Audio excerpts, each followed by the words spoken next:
Guys, Priyanka this side. So as we know that the GATE exam is round the corner and we have just left with last 2 months. So I have come up with this video in which I'm going to discuss some of the strategy and planning which I followed during my preparation. I hope it can help you out guys. So let's get started. So first देखते हैं कि exam का paper pattern कैसा है। So first आता है general aptitude जिसमें आते हैं verbal and non verbal part. Okay, GATE का जनरल एप्टीट्यूड उतना टफ नहीं है जितना CSR का है। देन आता है chemistry. For chemistry you can refer your 12th NCERT book as well as GATE excel के सारे PYQs आप सॉल्व कर सकते हो।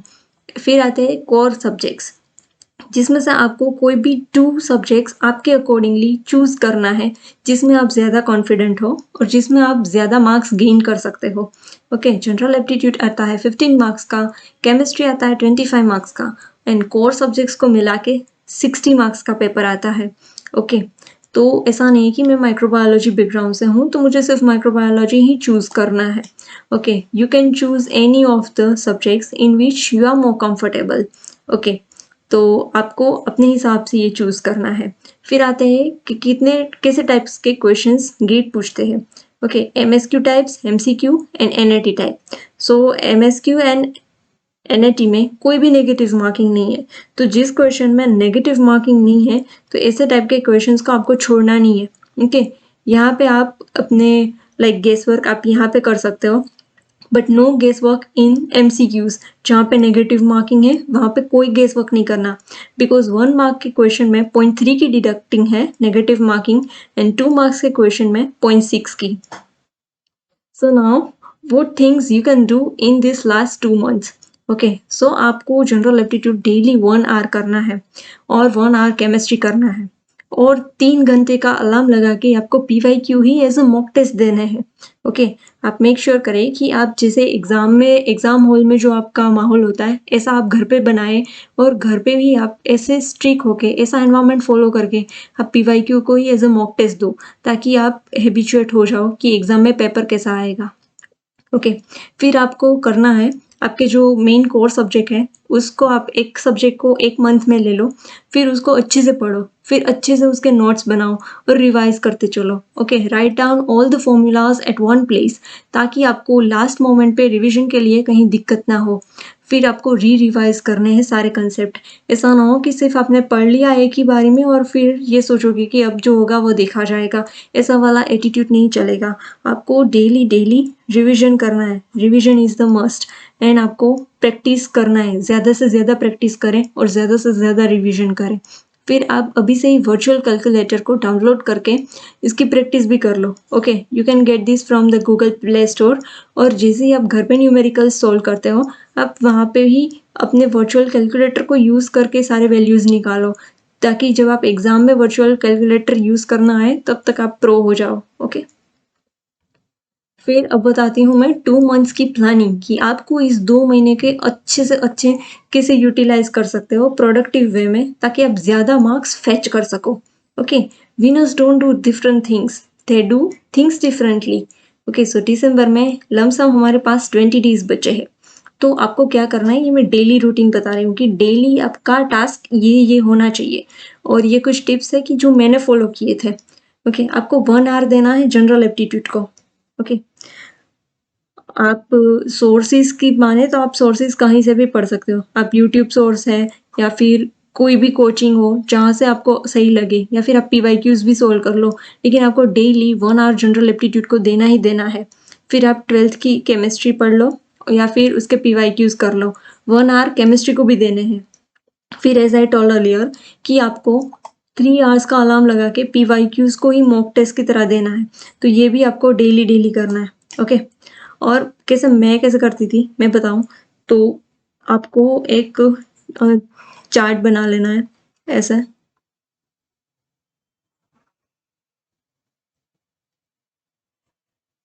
जिसमें आप पहले ईयर लिखोगे कि कौन सा ईयर है और तब किस IIT ने ये पेपर कंडक्ट कराया। ओके, और फिर उस साल आपकी जो कैटेगरी है, सपोज में जनरल कैटेगरी है, तो उस टाइम पे कट ऑफ क्या रही थी और आप यहाँ पे कट ऑफ लिखोगे और यहाँ पे आपके मार्क्स कि आपने कितने स्कोर किए। ओके, ऐसे आप लास्ट 10 ईयर्स के ऐसे बना सकते हो। अगर आपके कट ऑफ से मार्क्स ऊपर आए तो आप खुद को डबल टिक मारो, या फिर अगर आपके मार्क्स कम है तो आप देखो कि आपकी गलतियां कहाँ पे हो रही है। ओके, और फिर उसको एनालाइज करो और देखो कि आप कहाँ पे मिस्टेक कर रहे हो।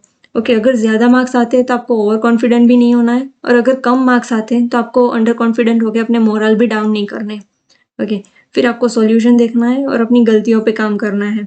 फिर मान लो कि जैसे आप दिसंबर के लिए बायोकेमिस्ट्री टारगेट कर रहे हो, तो आपको दिसंबर के एंड तक पूरा बायोकेमिस्ट्री पढ़ लेना है।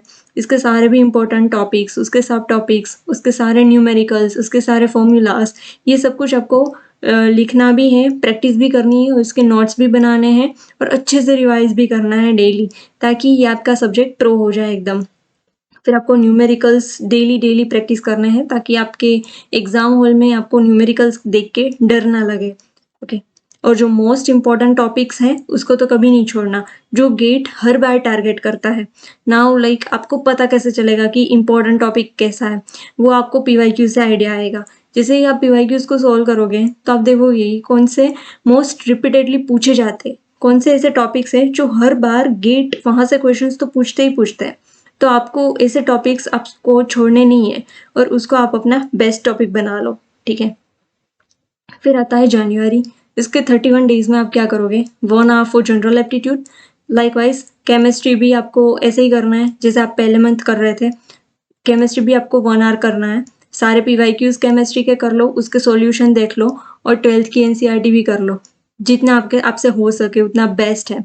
फिर आपको 3 आवर्स का पीवाईक्यूज ऑफ गेट एक्सेल ये कर लो, और आपका जो 2 कोर सब्जेक्ट सिलेक्शन है वो आपके अकॉर्डिंग होना चाहिए, और आपको अभी ये चूज कर लेना है ड्यूरिंग योर प्रिपरेशन ओनली।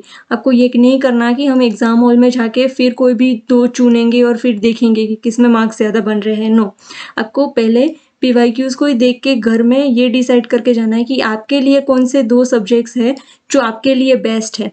आप जब तक ये 10 ईयर के पेपर सोल्व करोगे तब तक आपको अंदाजा आ जाएगा कि आपके लिए कौन से 2 सब्जेक्ट सही है। फिर आपको सिर्फ वही टारगेट करने हैं। ओके, और अगर और टाइम बचता है तो आप गेट बीटी के, डीबीटी के और पार्ट बी सीएसआर के क्वेश्चंस भी सोल्व कर सकते हो। Okay, then comes next second subject जो आपकी चॉइस के हिसाब से ये होना चाहिए।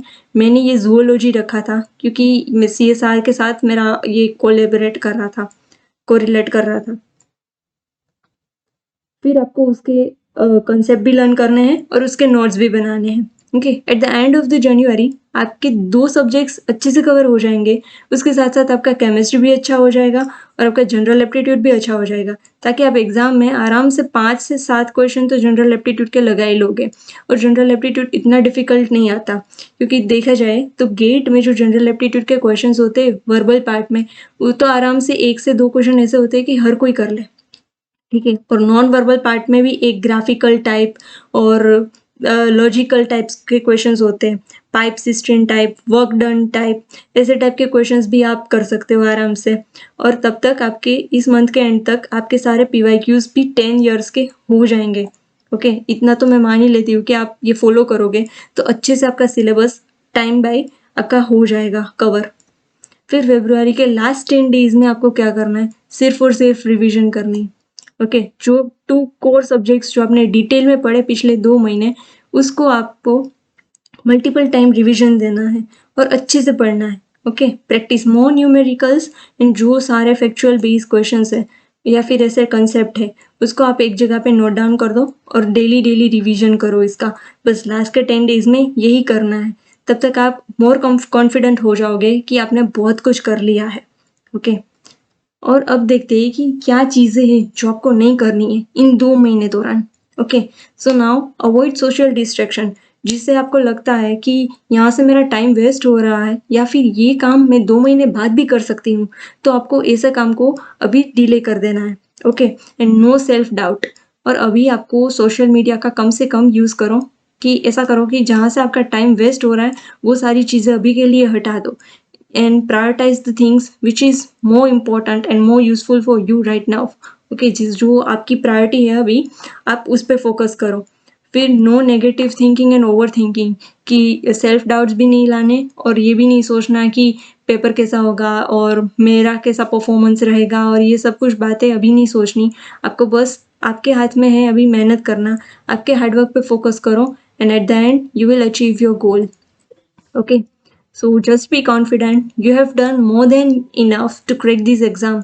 और अपने आप पे भरोसा रखो और भगवान पे भरोसा रखो, आपने मेहनत की है तो आपको ज़रूर मिलेगा फल। ओके, आई होप आपको ये वीडियो हेल्पफुल रहा होगा। बहुत ही जल्दी मिलती हूँ अपने नेक्स्ट वीडियो में। Till that, bye bye and take care.